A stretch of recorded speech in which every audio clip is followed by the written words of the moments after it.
할렐루야. 호세아 선지자를 여러분들이 잘 알듯이 호세아 선지자는 하나님의 말씀에 따라서 음란한 아내와 결혼한 선지자입니다. 이런 결혼을 한 이유가 있는데 왜 호세아 선지자가 음란한 여인과 결혼을 했습니까? 그 이유는 다름 아니라 이스라엘의 현재 음란한 상황을 적나라하게 보여주시기 위한 하나님의 경고의 차원이었습니다. 여러분들은 이 호세아서를 통하여서 현재 대한민국의 영적 타락과 육적 타락인 이 음란을 감지하시고 타락한 세상에 빛과 소금이 되어 어두움은 물리치시고 부패는 방지하는 빛과 소금의 자녀들이 되시기를 먼저 주의 이름으로 축원합니다. 첫 번째로 이 호세아 선지자가 살던 시대의 역사적인 배경을 먼저 살펴보겠습니다. 본문 1절을 우리 함께 읽어보겠습니다. 천천히 읽습니다. 시작. 우시야와 요담과 아하스와 히스기야가 이어 유다 왕이 된 시대, 곧 요아스의 아들 여로보암이 이스라엘 왕이 된 시대에 부에리의 아들 호세아에게 임한 여호와의 말씀이라. 아멘. 여기 사람 이름이 1절에만 8명이 나옵니다. 그 중에 이 호세아와 그의 아버지 부에리를 빼면 남쪽 유다의 왕이 4명, 북쪽 이스라엘의 왕이 2명, 이렇게 해서 왕의 이름만 총 6명이 나옵니다. 이 시기는 남쪽 유다는 누굽니까? 우시야 주전 767에서 739년을 통치했고요. 요담, 아하스, 히스기야 이 4왕이 이어서 통치하던 시대였어요. 또 북쪽 이스라엘은 요아스의 아들 여로보암 793년에서 753년까지 통치한 왕입니다. 바로 이때가 호세아 선지자가 이스라엘에서 선지자 역할을 감당했습니다. 이후로 이 호세아가 약 50년간 상당히 길게 살면서 예언 사역을 했습니다. 북쪽 이스라엘을 세운 초대 왕의 이름이 사실은 여로보암입니다. 근데 본문에도 이 1절에 여로보암이라는 이름이 또 나오는데 동명이인으로 이 이스라엘 북쪽 이스라엘의 초대 왕과 지금 여기 본문에 나오는 여로보암 초대 왕 여로보암과 여기 나오는 여로보암은 이름은 같습니다만 전혀 시대도 사람도 다른 사람입니다. 그래서 이 역사가들은 헷갈리니까 본문에 나오는 이 여로보암 왕을 여로보암 2세다. 성경에는 그렇게 안 나오고 그냥 여로보암이라 나옵니다만은 역사가들은 주경학자들은 구별하기 위해서 여로보암 2세다 이렇게 부릅니다. 여로보암 2세 때 북쪽 이스라엘은 정치, 경제, 군사적으로 아주 막강한 힘을 가지고 세력을 밖으로 뻗치고 있을 때입니다. 군사적으로는 과거 다윗과 이 솔로몬이 가지고 있었던 땅을 거의 다 회복할 정도로 이 군사적으로 막강했고 경제적으로도 아주 잘 사는 시절이 이 여로보암 2세가 통치할 때입니다. 즉 이때가 언제라고요? 호세아 선지자가 활동하던 시기입니다. 이스라엘이 여로보암 2세 때 이제 군사적으로 경제적으로 잘 먹고 잘 살았으니 좋은 것 아니겠습니까? 아니 잘 먹고 잘 살으니까 좋은 거죠. 그런데 문제가 생겼어요. 그 문제가 뭡니까? 군사 경제적으로 잘 살면 잘 살수록 영적인 면은 신앙적인 면은 점점점 더 타락해 간 것이 문제입니다. 이것은 호세아 선지자 시대의 문제가 아니라 시대와 나라를 막론하고 오는 현상이에요. 그래서 여러분 역으로 경제적으로 굉장히 부유하게 군사적으로 부유하게 나라가 막강하게 있을 때 사실은 영적으로는 신앙적으로는 타락형 경우가 많이 있습니다. 우리가 세계 역사를 보았듯이 로마 그냥 하늘 꼭대기가 무섭게 휘젓고 있을 때 막강하고 세계를 제패했습니다만은 영적으로는 점점 떨어지고 말았어요. 호세아 선지자 시절에 이스라엘은 잘 살았지만은 잘 살수록 하나님과 멀어지고 우상 숭배와 윤리 도덕적으로 더 타락하는 현상이 나타났습니다. 두 번째로 이런 상황에서 호세아 선지자에게 임한 하나님의 말씀은 무엇입니까? 바로 이런 영적으로 타락한 상황에서 하나님께서는 호세아 선지자에게 어떤 말씀을 이제 전달하라고 했습니까? 그 본문 2절에 나오는데요. 2절입니다. 여호와께서 비로소 2절입니다. 여호와께서 비로소 호세아로 말씀하시니라. 여호와께서 호세아에게 이르시되 너는 가서 음란한 아내를 취하여 음란한 자식을 낳으라. 이 나라가 여호와를 떠나 크게 행음함이니라 했습니다. 타락한 이스라엘을 향하여서 하나님은 회개하고 돌아올 것을 촉구하셨습니다. 너희가 돌아오라 이렇게 촉구해서, 그런데 이스라엘이 말을 안 듣습니다. 말을 안 들어요. 그래서 하나님이 사용하신 방법이 무엇입니까? 하나님은 아주 독특한 방법으로 이스라엘에게 회개하고 돌아올 것을 선포하셨는데, 타락하고 음란한 세대에 하나님은 이 호세아 선지자에게 음란한 아내를 취하고 음란한 자식을 낳으라고 하십니다. 하나님이지만 하나님이 너무나 아주 회개망측한 명령을 내리신 것 아닙니까? 선지자가, 하나님을 믿는 선지자가 깨끗하고 거룩한 순결한 여인을 택하여 결혼해라고 해야지 맞지, 어떻게 음란한 여인을 택하여서 결혼을 하라고 하십니까? 그러나 여기에는 우리가 다 알 수 없는 하나님의 특별한 계획이 담겨져 있습니다. 호세아는 어처구니 없는 명령이었지만 하나님의 말씀에 그대로 순종하여 음란한 여인과 결혼합니다. 본문 3절과 4절입니다. 이에 저가 가서 디블라임의 딸 고멜을 취하였더니 저가 잉태하여 아들을 낳음에 여호와께서 호세아에게 이르시되 그 이름을 이스르엘이라 하라. 조금 후에 내가 이스라엘의 피를 예후의 집에 갚으며 이스라엘 족속의 나라를 패할 것임이니라 했습니다. 호세아는 하나님 말씀에 순종하여서 이 고멜이라는 여인을 취하여 결혼하고는 첫 아이를 낳습니다. 그런데 하나님이 그 아들의 이름을 친히 지어주십니다. 그 이름이 뭡니까? 이스르엘이라는 이름입니다. 그 뜻은 하나님이 흩으신다, 그런 뜻입니다. 즉 이스라엘의 멸망을 암시하는 이름입니다.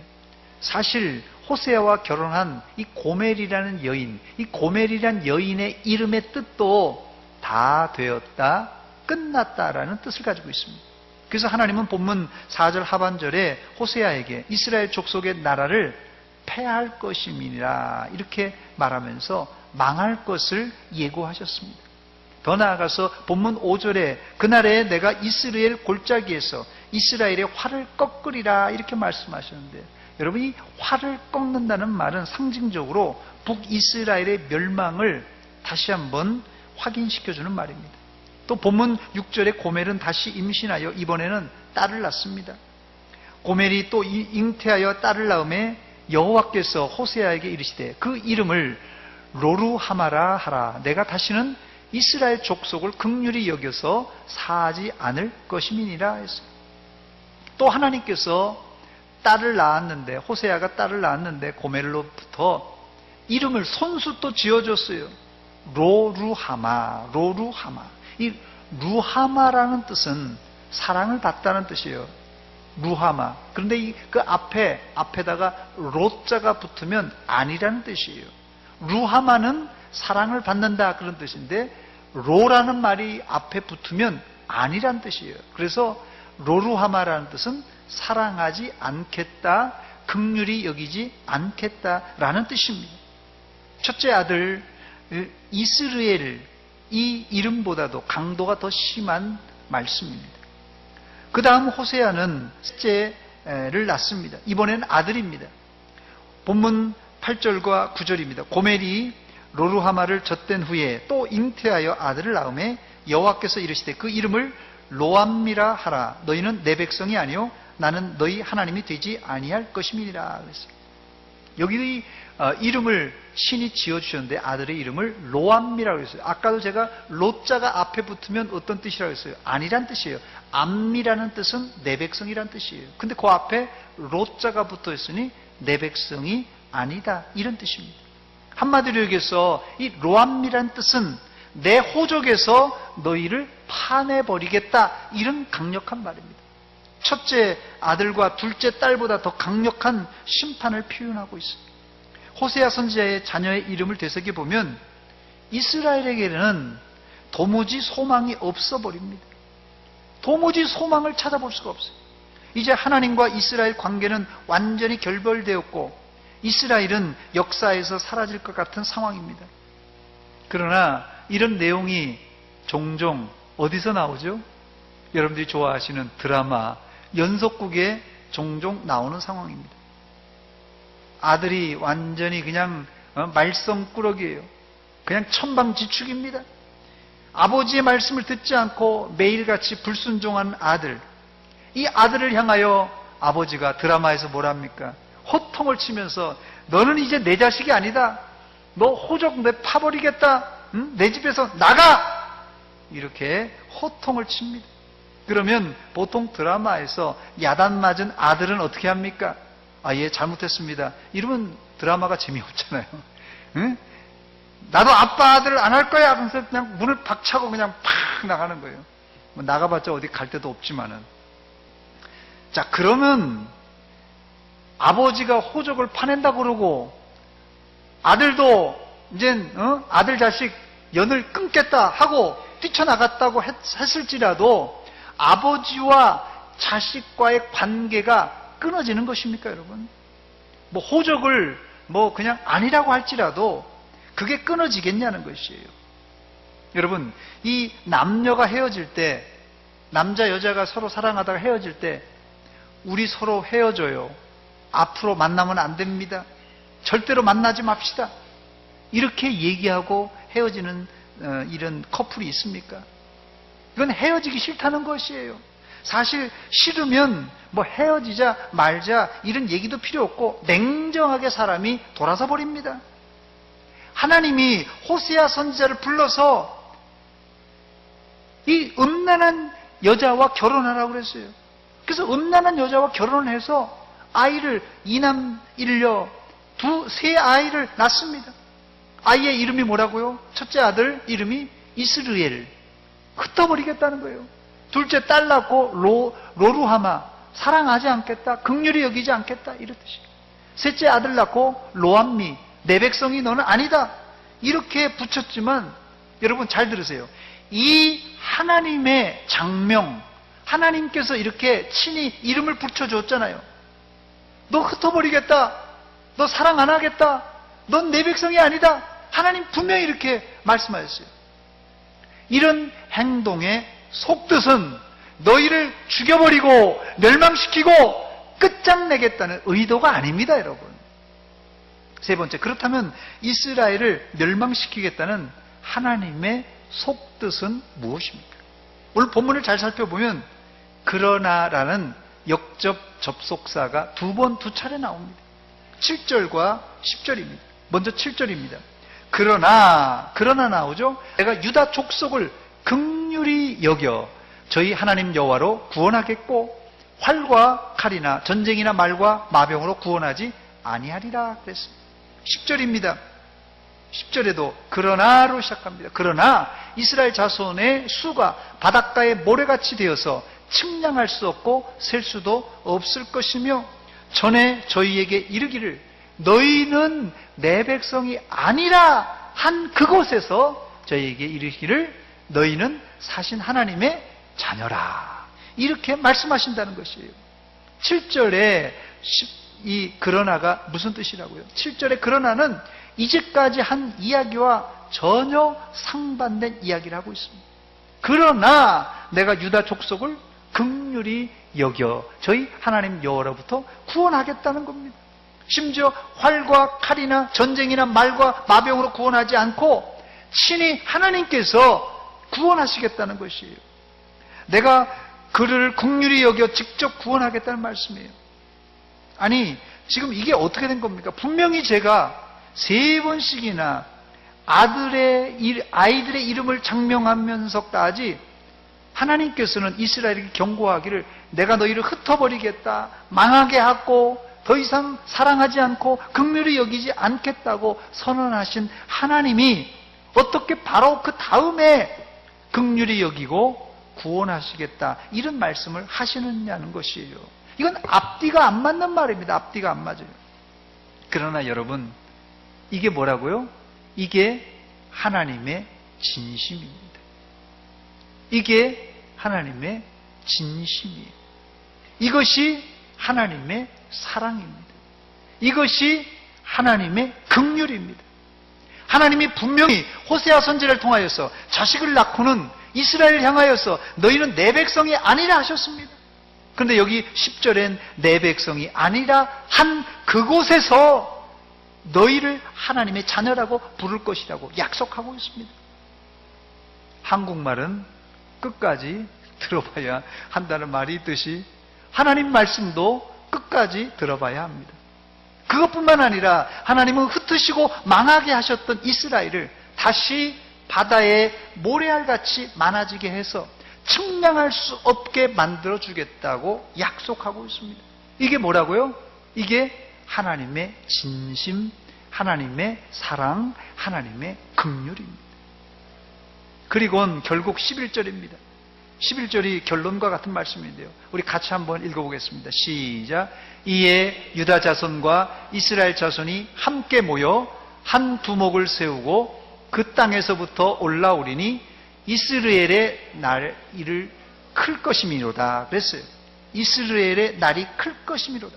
이 11절이 결론인데, 결론은 이스라엘이 현재는 남과 북으로 우리나라처럼 이제 나누어져 있는 상황인데, 이제 나중에는 어떻게 해요? 통일이 되어서 유다와 이 남쪽 유다와 북쪽 이스라엘 자손들이 함께 모이게 된다는 그런 예언입니다. 여기 한 두목을 세우고 그 땅으로부터 올라온다는 말이 있는데, 장차 오실 메시아 예수님께서 오실 것을 예언하는 말씀입니다. 즉 결론은 이스라엘의 음란과 타락은 너희가 속죄할 수 없고, 누가요? 메시아를 통하여 완전한 속죄와 구원이 있을 것을 가르쳐주고 있습니다. 이게 뭐라고요? 이게 하나님의 속뜻이고 하나님의 사랑이고 긍휼이고 은혜입니다. 할렐루야.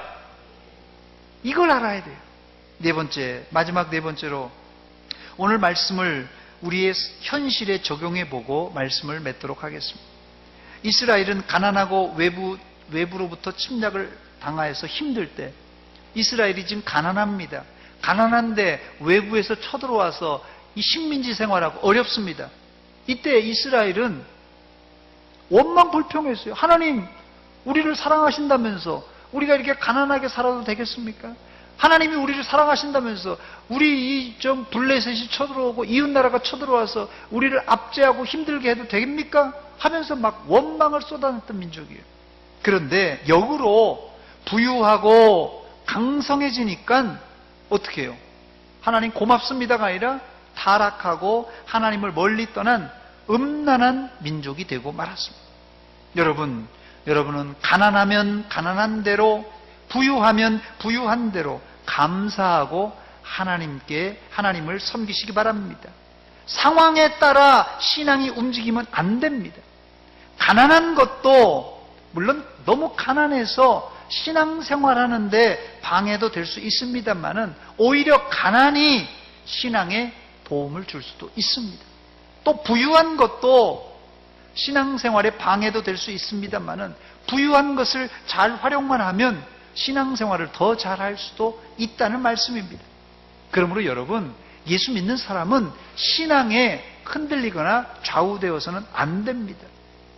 이 신앙이 이 환경에 흔들리는 사람은 더우면 덥다고 불평, 추우면 춥다고 불평, 많으면 많다고 적으면 적다고 불평하고 따지면 여러분 이거 한도 끝도 없습니다. 추우면 춥다, 더우면 덥다, 많으면 많다, 적으면 적다. 어디에다가 어느 장단에다 춤을 춰야 돼요?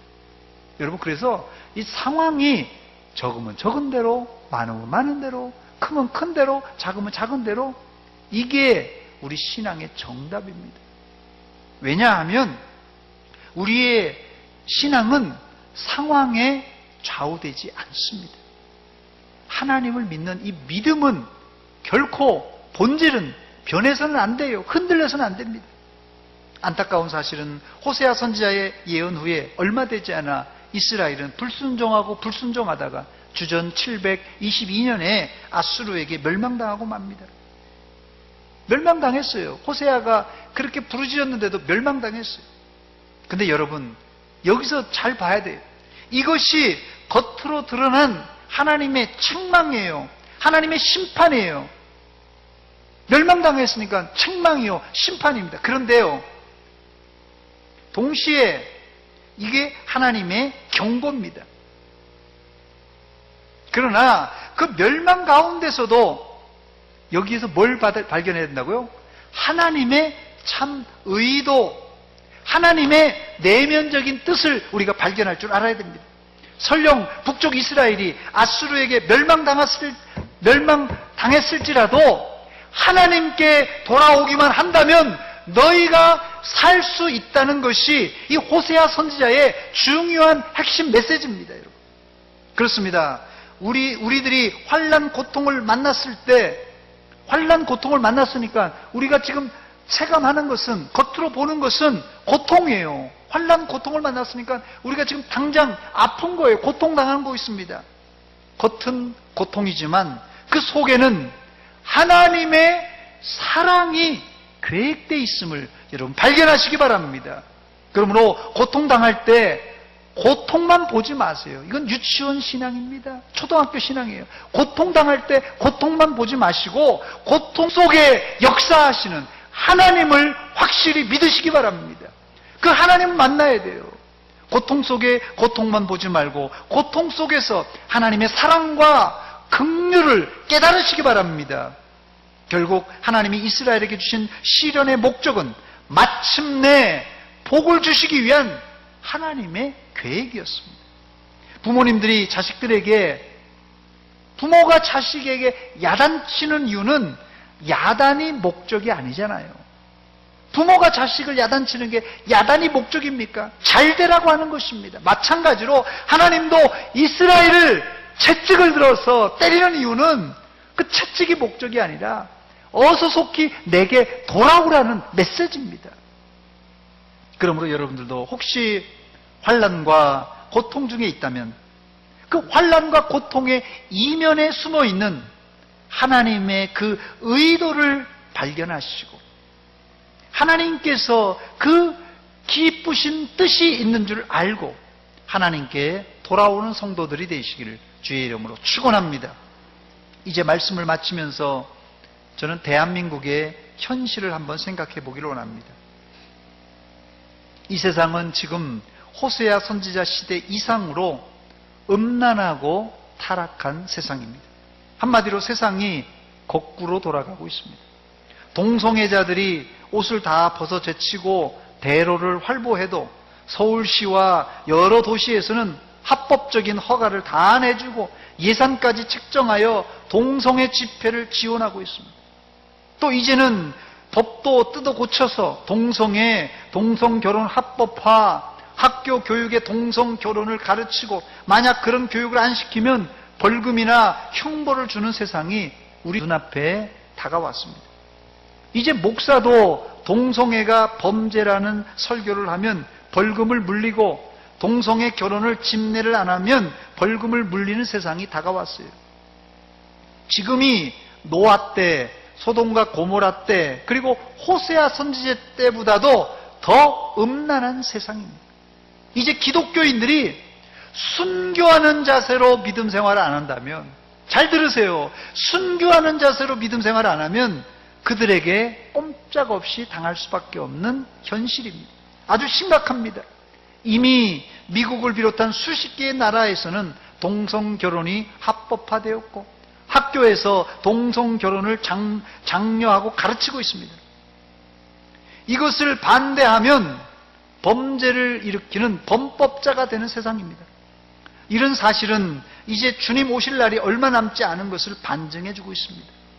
이럴 때 믿는 자는 정신 차려 깨어 기도함으로 세상을 이기고 이런 음란한 현상을 넘어 계시는 하나님의 사랑과 긍휼을 기억하고 오직 회개와 기도로 하나님께 돌아오시기를 주의 이름으로 축원합니다.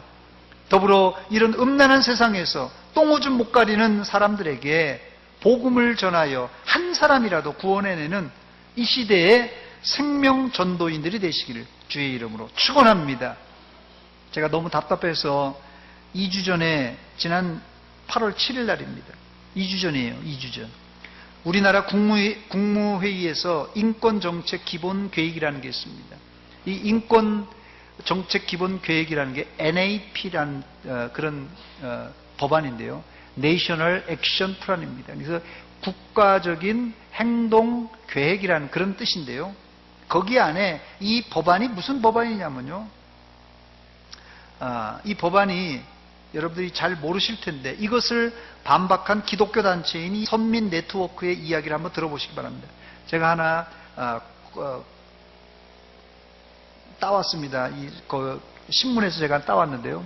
7일 법무부가 작성한 제3차 국가인권정책기본계획이 국무회의를 통과했다. 그동안 많은 국민들이 동성애, 무슬림, 난민, 병역 거부, 차별금지법 등 독소 조항으로 인해 강력한 반대 의사를 표시했음에도 불구하고 정부는 이를 일방적으로 밀어붙였다. 결국은 기독교 단체에서 이 동성애, 무슬림, 난민, 병역 거부, 차별금지법 이 독소 조항이 너무 많아서 이걸 안 된다 거부 의사를 밝혔음에도 불구하고 국무의회를 통과했어요. 2주 전입니다. 근데 우리는 지금 뭐 통과됐는지 어떤지 잘 몰라요. 이 독소 조항이 여기 있습니다. 이제는 불법을 합법화시키고 합법적인 사람을 이제 불법화시키려고 하는 이런 법안들이 입법되고 있다는 것이에요. 노아의 시대가 그랬고 롯의 때에 그랬습니다. 정신 차려 깨어 기도함으로 주님의 재림을 준비하고 우리도 유혹에 빠지면 안 되겠지만 이런 것이 잘못인 줄도 모르고 날뛰는 사람들을 하나님께 인도할 책임이 우리들에게 있습니다. 아무쪼록 이 말세지 말에 깨어 기도함으로 이 호세아 선지자 시대의 마지막까지 실오라기 같은 희망, 소망을 메시지를 우리가 주셨는데 그 메시지를 붙들고 우리 한국 교회가 대한민국이 살아나는 역사가 일어나기를 주의 이름으로 축복합니다. 기도하겠습니다. 하나님 아버지 은혜와 사랑 감사드립니다. 오늘 호세아 시대에 호세아 선지자가 이렇게 음란한 세상에서 메시지를 던졌습니다. 그러나 북쪽 이스라엘은 호세아 선지자의 메시지를 이제 듣지도 않고 거부하고 음란을 계속하다가 결국 멸망하였습니다. 그러나 그 멸망 가운데서도 하나님은 사랑과 긍휼과 은혜를 지속적으로 베푸시는 하나님인 것을 우리가 말씀을 통하여 깨달았습니다.